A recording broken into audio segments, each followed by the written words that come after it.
Amigos oyentes, es un privilegio poder saludarles en esta hora especial. Bienvenidos al estudio bíblico del siguiente tema, titulado El sostén del ministerio evangélico en el Nuevo Testamento. Vamos a pedir la dirección divina. Padre nuestro que está en el cielo, le damos gracias en esta hora especial, porque nos permite estudiar su santa palabra. Padre, guíenos con su Santo Espíritu, por favor. Se lo pedimos en los méritos de nuestro Señor Jesús, que bendiga a su pueblo, a los amigos y amigas, que podamos comprender correctamente su palabra. Padre, se lo rogamos todo en el precioso nombre de Cristo Jesús nuestro Señor. Amén. Amigos, vamos a estudiar en esta ocasión el sostén del ministerio evangélico en el Nuevo Testamento. Hay muchas preguntas sobre cómo la iglesia debe sostener a sus ministros, a todo aquel que trabaje en la predicación del evangelio. El Señor dio principios bíblicos bien establecidos en el Nuevo Testamento de cómo se debería llevar a cabo el sostén del ministerio evangélico. Y vamos a comenzar leyendo Lucas capítulo 8, versículo del 1 al 3. Y poco después él comenzó a recorrer las ciudades y aldeas, proclamando y anunciando las buenas nuevas del reino de Dios. Con él iban los 12, y también había algunas mujeres que habían sido sanadas de espíritus malos y de enfermedades. María llamada Magdalena, de la que le habían salido 7 demonios, y Juana, mujer de Chuza, mayordomo de Herodes, y Susana, y muchas otras que de sus bienes personales contribuían al sostenimiento de ellos. Aquí viene la explicación en el Nuevo Testamento de cómo se pudo sostener el ministerio de nuestro Señor Jesús y el de los 12 apóstoles durante los 3 años y medio que duró aproximadamente el ministerio de nuestro Señor Jesús. En ese tiempo el Señor Jesús no trabajó en la carpintería. Así que tuvo que depender de la ayuda que le brindaron, principalmente mujeres. Aquí dice el libro de Lucas, mujeres piadosas, no solo para él, sino también para los 12 apóstoles. ¡Ah, qué increíble! El Señor Jesús aparentemente nunca pidió diezmos. ¿Por qué? Porque él no era levita, no era de la tribu de Leví, era de la tribu de Judá. Así que no le correspondía a él pedir diezmos. No hay registros bíblicos en la Biblia que digan lo contrario. Ahora, esto fue durante el ministerio de nuestro Señor Jesús con sus 12 apóstoles. ¿Qué más nos dice el Señor Jesús respecto al sostén del ministerio evangélico en el Nuevo Testamento? Vamos a leer el libro de Lucas capítulo 6, versículo del 7 al 10. Entonces llamó a los 12 y comenzó a enviarlos de 2 en 2, dándoles autoridad sobre los espíritus inmundos. Y les ordenó que no llevaran nada para el camino, sino solo un bordón, ni pan, ni alforja, ni dinero en el cinto, sino calzados con sandalias. No llevéis 2 túnicas, les dijo. Y donde quiera que entréis en una casa, quedaos allí hasta que salgáis de la población. Y sigue diciendo en Lucas capítulo 10, versículo 1, del 4 al 5 y del 7 al 8, dice así: Después de esto el Señor designó a otros 70 y los envió de 2 en 2 delante de él a toda ciudad y al lugar donde él había de ir. No llevéis bolsa, ni alforja, ni sandalias, y a nadie saludéis por el camino. En cualquier casa que entréis, decid primero, paz a esta casa. Permaneced en esa casa, comiendo y bebiendo lo que os den, porque el obrero es digno de su salario. No os paséis de casa en casa. En cualquier ciudad donde entréis y os reciba, comed lo que os sirvan. Bueno, hemos leído en el libro de Lucas 2 pasajes y el Señor aquí da un principio bíblico para el sostén del ministerio evangélico. El obrero es digno de su salario. ¿Qué les dijo a los 12 y qué le dijo a los 70? Primero envió a los 12 de 2 en 2 y luego a 70 discípulos de 2 en 2. Las instrucciones fueron casi las mismas para ambos grupos, que no deberían llevar dinero, no deberían llevar 2 túnicas, solo el bordón, solo una túnica. Y cuando llegaran a una casa tenían que pedir hospedaje. ¿Y qué iban a decir? Paz a esta casa. Traían la paz del cielo con ellos. Y bueno, Dios iba a actuar en esa familia para que recibieran a sus siervos. Allí les iban a dar de comer, les iban a dar un lugar para dormir. Y de allí, en ese lugar, iban a realizar su ministerio evangélico. Aquí está el principio para el sostén del ministerio evangélico, dicho por nuestro Señor Jesús por primera vez en el Nuevo Testamento. El obrero es digno de su salario. Ahora, no son las únicas menciones en el Nuevo Testamento. En 1 de Timoteo capítulo 5 versículo del 17 y 18 dice así: los ancianos que gobiernan bien sean considerados dignos de doble honor, principalmente los que trabajan en la predicación y en la enseñanza. Porque la Escritura dice: no pondrás bozal al buey cuando trilla, y el obrero es digno de su salario. Sigue diciendo en 1 Corintios capítulo 9, versículo del 13 y 14.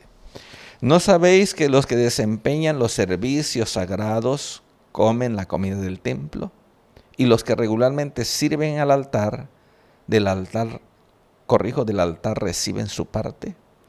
Así también ordenó el Señor que los que proclaman el Evangelio vivan del Evangelio. Allí nos detenemos para comentar estos 2 pasajes. El apóstol Pablo menciona principios. ¿Para qué? Para el sostén del ministerio evangélico. Cita un pasaje del Antiguo Testamento: no pondrás bozal al buey cuando trilla. ¿Qué quiere decir? Toma esta expresión del Antiguo Testamento para decir que el que trabaja en la predicación del Evangelio, en la administración de la iglesia, tiene derecho a comer. Y por eso vuelve a mencionar el principio que el Señor Jesús dijo en los evangelios, que el obrero es digno de su salario. Y vuelve a mencionar algo que todavía se hacía en los días del apóstol Pablo. Todavía estaban los servicios del templo, aunque no tenían ya ninguna relación con el nuevo orden evangélico. Pero todavía había sacrificios en el templo de Jerusalén, todavía había servicios sacerdotales y levíticos en el templo de Jerusalén. Y toma esa lectura, ese pasaje del Antiguo Testamento de cómo era el sostén del ministerio sacerdotal en el Antiguo Testamento y el ministerio levítico, para sacar un principio. Y toma eso solo como ejemplo. Y luego termina diciendo aquí que ordenó el Señor que los que proclaman el Evangelio vivan del Evangelio. Allí está el principio del sostén evangélico, del sostén para el ministerio evangélico. En el libro de Hechos capítulo 18 versículo 3 habla de la vida del apóstol Pablo. ¿Qué dice? Como él era del mismo oficio, se quedó con ellos y trabajaban juntos, pues el oficio de ellos era de hacer tiendas. Habla del oficio del apóstol Pablo. El apóstol Pablo no vivía exactamente de las contribuciones u ofrendas de los hermanos, no. Él tenía un oficio como de fabricante de hacer tiendas.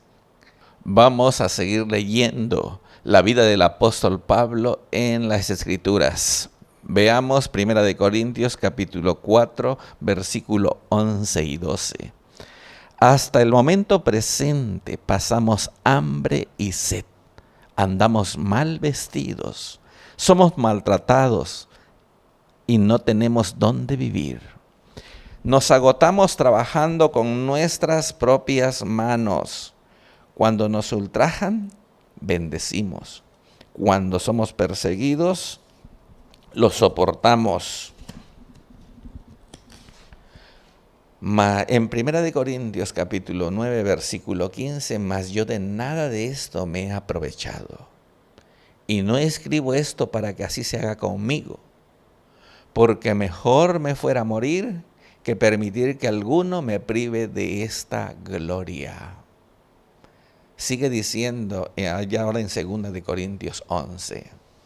A otras iglesias despojé, tomando salario de ellas, para serviros a vosotros. Y cuando estaba con vosotros, tuve necesidad, a nadie fui carga. Para cuando los hermanos llegaron de Macedonia, suplieron plenamente mi necesidad. Y en todo me guardé, y me guardaré de seros carga. Y dice en Filipenses capítulo 4, y vosotros mismos también sabéis, filipenses, que al comienzo de la predicación del Evangelio, después de que partí de Macedonia, ninguna iglesia compartió conmigo en cuestión de dar y recibir, sino vosotros solos, porque aún a Tesalónica enviasteis dádivas más de una vez para mis necesidades. Amigos y amigas, tenemos aquí palabras del apóstol Pablo de cómo cubrió sus necesidades mientras él predicaba el Evangelio. Muchas veces las cubrió con sus propias manos. ¿Por qué? Bueno, él fabricaba tiendas y las vendía para su manutención. Pero tal vez hubo momentos en que no pudo realizar ese trabajo, así que tenía necesidades. Y las iglesias que cubrieron sus necesidades más de una vez fueron las iglesias de Macedonia. Y la iglesia que se encontraba en Filipos. Él aquí dice que no recibió dádiva alguna de los de Corinto. ¿Por qué los de Corinto? No sabemos. Miren, en Macedonia era una región un poco más necesitada, más pobre.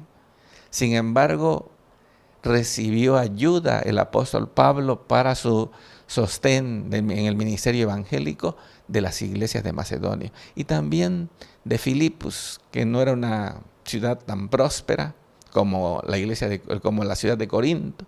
Pero bueno, aquí él menciona que recibió dádivas y ayuda de parte de las iglesias de Macedonia y de la iglesia de Filipos. Ahora, no quiso recibir de la iglesia de Corinto. No explica el por qué. No sabemos por qué. Aun cuando la iglesia de Corinto era una iglesia rica. Es la manera en que el apóstol Pablo fue desarrollando su ministerio evangélico. Muchas veces,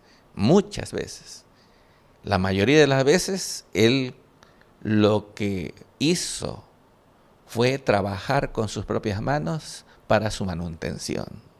y otras veces también aceptó la ayuda de algunas iglesias. Bueno, pero ese fue en el caso del apóstol Pablo.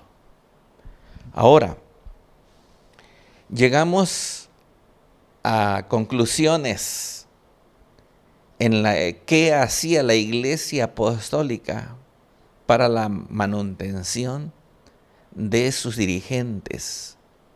Bueno, no hay registros bíblicos que la iglesia cristiana, tanto judía como gentil, hayan pedido diezmos. No hay registros bíblicos, ni tan siquiera históricos. Pero ¿qué se hacía? Bueno, el énfasis estaba principalmente en ofrendas voluntarias. Tenemos registros en el libro de Hechos, capítulos 2, y en Hechos capítulo 11, y en Romanos 15, en 1 Corintios 16. Son varios pasajes. Estas ofrendas eran voluntarias. ¿Y para qué servían? Primero, para atender las necesidades básicas del pueblo de Dios. Una ofrenda especial de emergencia. Miren que el libro de Hechos capítulo 11 relata que por la voz de un profeta, Agabo, se predijo una revelación del Señor que pronto vendría una hambruna en toda la región de Judea. Así que desde Antioquía de Siria, la iglesia, una de las iglesias más metropolitanas de ese tiempo, allí el profeta dio su mensaje. Y las iglesias cristianas, gentiles, dieron todo lo que pudieron para ayudar a los hermanos de Judea que pronto iban a pasar hambruna. Según el historiador Josefo, eso ocurrió aproximadamente en el año 46 y 47 después de Cristo. Así que aunque la administración de la mayoría de las iglesias, tanto gentiles como judías, eran congregacionales, pero no eran iglesias congregacionales que solo se quedaban en su mundo para ellas, no. Cuando las iglesias, los hermanos de otras iglesias, de otras regiones, de otros países, necesitaban ayuda, ahí estaban prestos para ayudar, para brindar ayuda. Así que levantaron una ofrenda especial para aquella ocasión, una ofrenda de emergencia para toda la hambruna que afectó en el año 46 y 47 a toda Judea. Ahora, también se menciona en Romanos 15 y en 1 Corintios 16 una colecta especial de ofrenda. ¿Para quiénes? Para los cristianos pobres de Jerusalén y de Judea, que también estaban pasando hambre por la pobreza en la cual vivían. Y esa la pidió el apóstol Pablo en Romanos 15 y en 1 Corintios 16, que dieran todo lo que pudieran. Ahora, ya mencionamos que el ministerio de nuestro Señor Jesús fue sus necesidades básicas fueron cubiertos por los bienes de mujeres piadosas. Hasta aquí podemos sacar algunas conclusiones de quienes recibían un salario para su manutención. Podemos llegar a las conclusiones leídas en los evangelios, en el libro de Hechos y en las cartas paulinas, de que los apóstoles recibían algún tipo de salario para cubrir sus necesidades. También a los presbíteros o ancianos. El obispo o supervisor también recibía salario. Los evangelistas y posiblemente los diáconos, que también estaban dedicados al ministerio evangélico de tiempo completo. Ahora, vamos a clarificar que en la iglesia cristiana, en el Nuevo Testamento, se usan de manera indistinta algunas palabras como obispo, presbíteros, pastores y ancianos. A veces se ocupa de manera indistinta en el Nuevo Testamento, especialmente en el libro de Hechos y en las cartas paulinas. Hoy en la actualidad hay una diferencia en muchas iglesias cristianas respecto de quién es un obispo y quién es un presbítero. En algunas iglesias cristianas el obispo es de mayor rango eclesiástico y el obispo de menor rango eclesiástico. Les dije que en el Nuevo Testamento se ocupa de manera indistinta la palabra obispo y presbítero. Ahora, hay iglesias cristianas que no ocupan estas palabras de origen griego como obispo y presbítero, y ocupan palabras más como pastores y ancianos. Así que se puede ocupar, sí, de manera indistinta en el Nuevo Testamento. A veces al obispo se le llama pastor, se le llama anciano, o a veces al presbítero se le llama pastor y también se le llama anciano, de manera indistinta. Y muchas iglesias cristianas hacen también una diferencia en, por decir así, en el rango eclesiástico. Y ubican al pastor con mejor rango eclesiástico y al obispo, al anciano con menor rango eclesiástico o menor responsabilidad. Pero eso ya son decisiones de las organizaciones cristianas, de las iglesias cristianas y por supuesto decisiones ya administrativas, no tanto bíblicas. Y eso por supuesto incluye a cualquier iglesia cristiana. Bueno, pero entonces ellos recibían algún salario en el Nuevo Testamento, corrijo. ¿Quiénes? Volvemos a enfatizar, en primer lugar los apóstoles, los ancianos o presbíteros, los obispos o pastores, de manera indistinta, y posiblemente los diáconos que también predicaban y estaban al servicio de la iglesia, pues diríamos de tiempo completo. Que no todas las iglesias cristianas hoy le dan salario a los ancianos de tiempo completo y a los diáconos de tiempo completo, ya eso es decisión pues administrativa o de una junta en las organizaciones eclesiásticas de las iglesias cristianas. Pero bueno, así está en la Biblia. Ahora, viene una gran pregunta. De las mismas ofrendas salía el salario de los obispos, de los presbíteros, de los ancianos, de los pastores, de los diáconos y de los apóstoles. Pues sí, eso es lo que nos dice el libro de Hechos, es lo que nos dice las cartas paulinas, como en el libro de Primera de Corintios, Segunda de Corintios, el libro de Romanos, Primera de Timoteo, el libro de Tito. Bueno, todos esos libros nos dicen que de ofrendas voluntarias. En el Nuevo Testamento hay un principio que está bien establecido en el libro 2 de Corintios, capítulo 9, versículo 7. Cada uno dé como se propuso en su corazón, no de mala gana ni por obligación, porque Dios ama al dador alegre. La Biblia en el Nuevo Testamento nos dice que no se debe dar para las necesidades de la iglesia. Y hablando de las necesidades de la iglesia, quiere decir para toda la obra de la iglesia, que incluye al sostén del ministerio evangélico. La Biblia no está diciendo eso en el Nuevo Testamento, sino que el miembro no está obligado a dar por ley, como en el Antiguo Testamento, sino una respuesta de gratitud basado en el dicho del Señor Jesús: de gracia recibiste, dad de gracia. Por eso aquí el apóstol Pablo hace un énfasis especial, como se propuso cada quien en su corazón.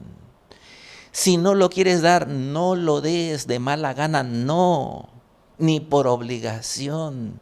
Son ofrendas que no son aceptadas por el Señor. Así que nuestra actitud cuenta al dar una ofrenda para el Señor, para su ministerio, para su iglesia. Se debe dar con corazón alegre, dispuesto. De otra manera no será aceptada por el Señor. Surge la última pregunta de este estudio. ¿Las iglesias cristianas del siglo XXI pueden aplicar la ley del diezmo hoy? Así como está en el Antiguo Testamento, en el libro de Levítico, Números, Deuteronomio. ¿Se puede aplicar la maldición de Malaquías para aquel que no dé diezmos hoy? ¿Pueden hacerlo las iglesias cristianas como se llamen? No importa cuál sea su nombre y no importa quiénes la dirijan, pero están autorizados para pedir a la ley del Antiguo Testamento, a la ley levítica, a la ley como está escrito en Números y en Deuteronomio, la ley del diezmo. ¿Se puede? Hasta aquí, como hemos estudiado, la ley del diezmo, como está escrito en el Antiguo Testamento, no está vigente, pues está basado en el sistema cúltico del templo. Esta ley no está vigente porque no existe más el templo judío, porque no existe más el servicio del ministerio levítico y sacerdotal en el reino de Israel. La ley del diezmo era en exclusivo para ellos bajo su sistema cúltico del templo. Ahora, si no está vigente a la letra, ¿se puede aplicar como un principio? Sí, pero antes hablemos de las maldiciones de Malaquías. Las maldiciones de Malaquías están basadas para el pueblo de Israel en el libro de Deuteronomio. Si ellos obedecían, iban a recibir bendiciones. Si ellos no obedecían, iban a recibir maldiciones. Y eso ya lo estudiamos en otro momento.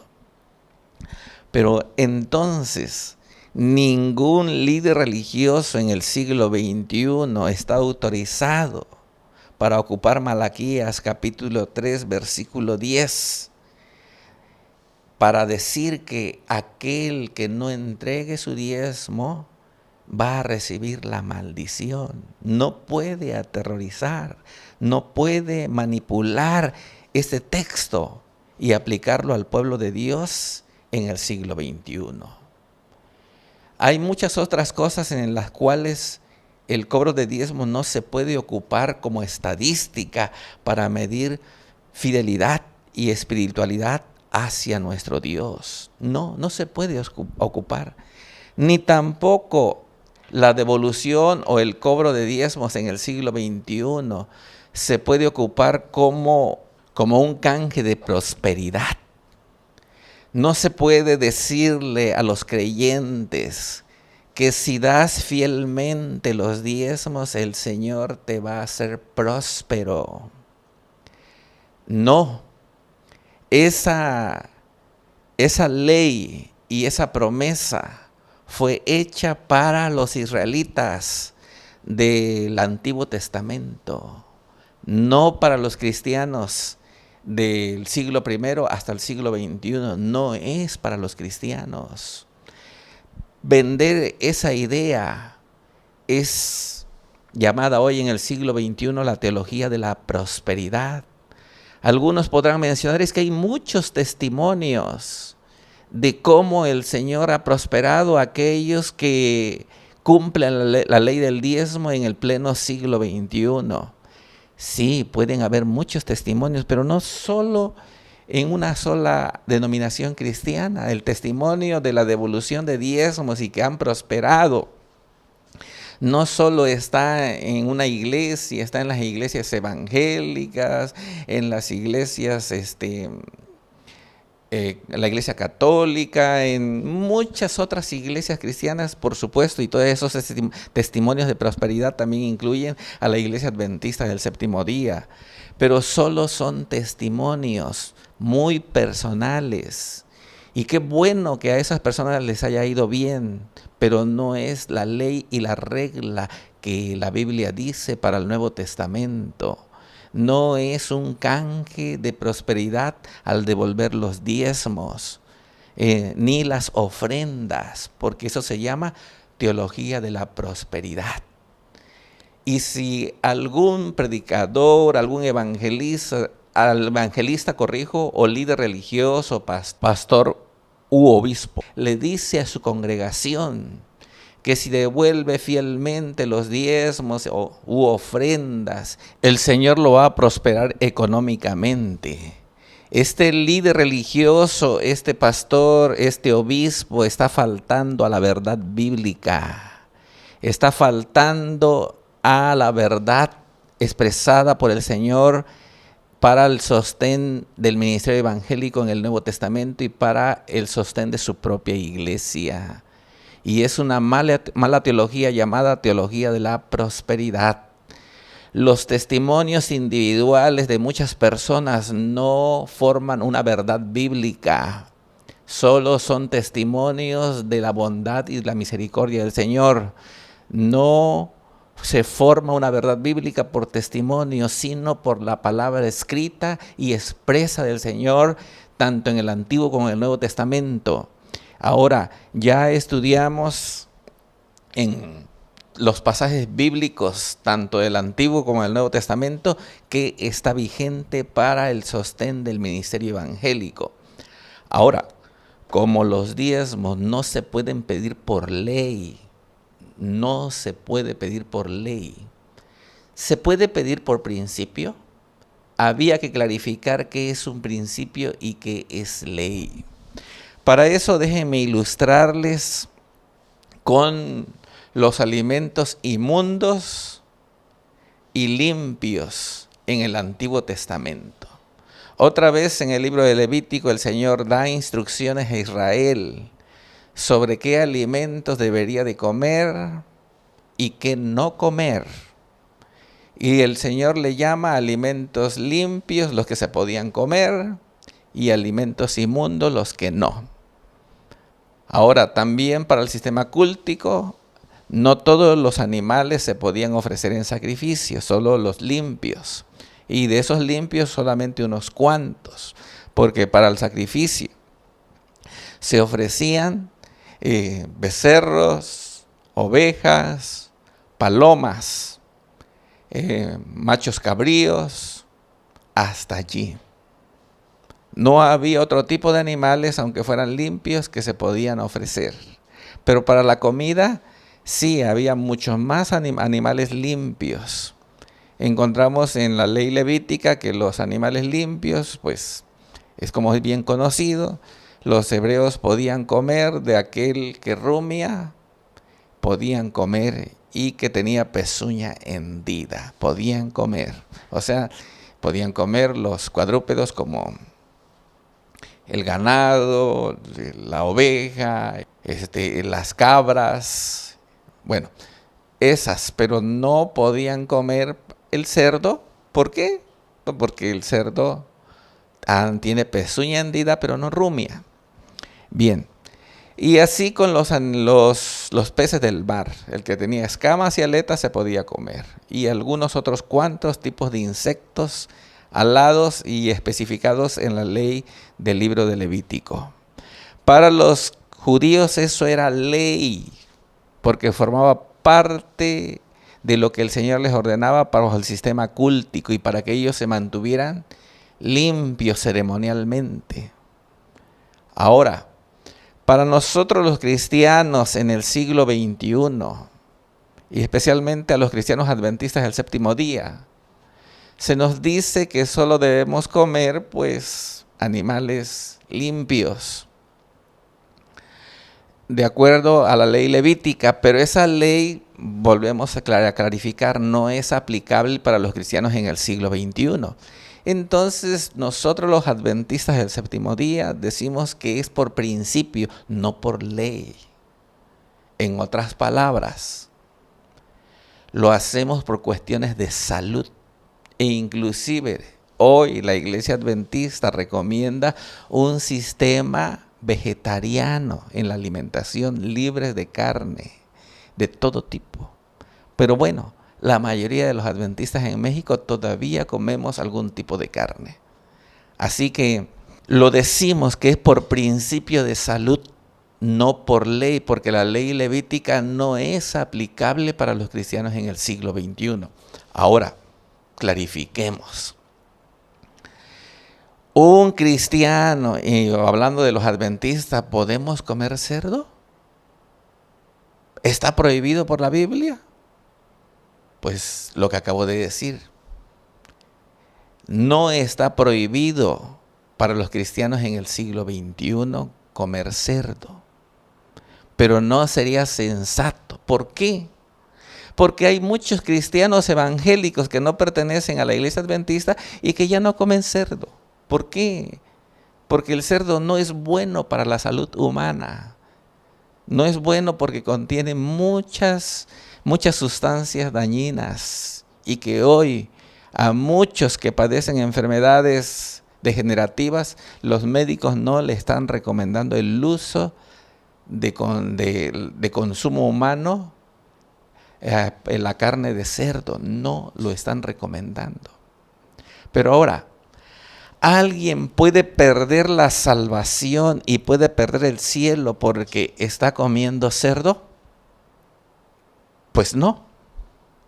Lo que va a perder en algún momento es la salud, pero la salvación no se pierde por comer cerdo o por comer algún animal no adecuado para el consumo humano o algún otro tipo de alimento del mar para consumo humano. Pero lo que sí se puede perder en algún momento es la salud. Y por eso, por principio de salud, se recomienda comer los mejores alimentos. Ahora, si no se pierde la salvación por comer algún tipo de alimento inadecuado, si no se pierde la salvación, ¿y por qué no se llega a perder la salvación? Pues muy sencillo, porque la salvación no depende de comida y bebida, sino depende de Cristo Jesús. La salvación que Él nos ofrece es un regalo, no porque no haya costado, costó de la vida y la muerte del Hijo de Dios, pero no se puede comprar con obras. La salvación no se puede comprar con obras. Así que es un regalo que costó una suma impagable, la vida y la muerte de Cristo Jesús. Pero ahora, ¿se deben respetar los principios? Sí, porque si no pierdes la salud. En este caso, las iglesias cristianas en el siglo XXI pueden cobrar diezmos por principio. Pues sí, pueden cobrarlo. Pueden cobrarlo por principio. Por principio. ¿Qué quiere decir? Que si un miembro lo da o no lo da, el dirigente religioso no debe juzgar a ese miembro, porque es un principio. Tampoco se le debe aterrorizar porque va a perder la salvación, porque anda mal espiritualmente si no devuelve los diezmos. No, hay que instar al miembro que dé ¿por qué? Por gratitud a Dios. Dios ama al dador alegre. Dios desea que sus hijos den, pero por gratitud, como un acto de adoración. ¿Para qué? Para aquel que los ha redimido, los ha bendecido. No para que les dé prosperidad. Ahora, si esa es la actitud de nosotros, los cristianos, ¿cómo debe ser la actitud de los dirigentes religiosos que piden diezmos y ofrendas? Debe ser una actitud de acuerdo a los principios establecidos por la palabra del Señor. No se puede aterrorizar a los miembros. No se debe medir la espiritualidad por alguien que si da los diezmos, anda bien espiritualmente. El que no da, anda mal. Amigos, por principio, no por ley.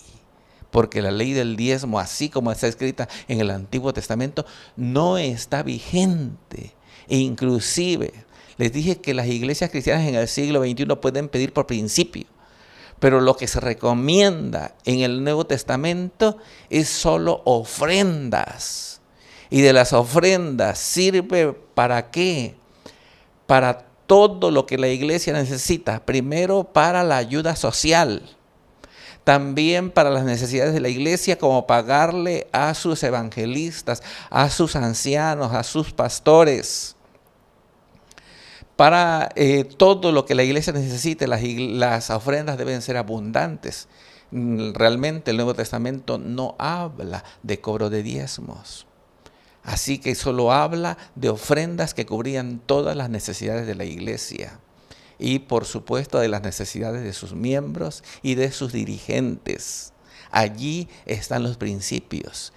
No se les olvide el principio más grande en la devolución de las ofrendas. Es Dios ama al dador alegre. No por obligación.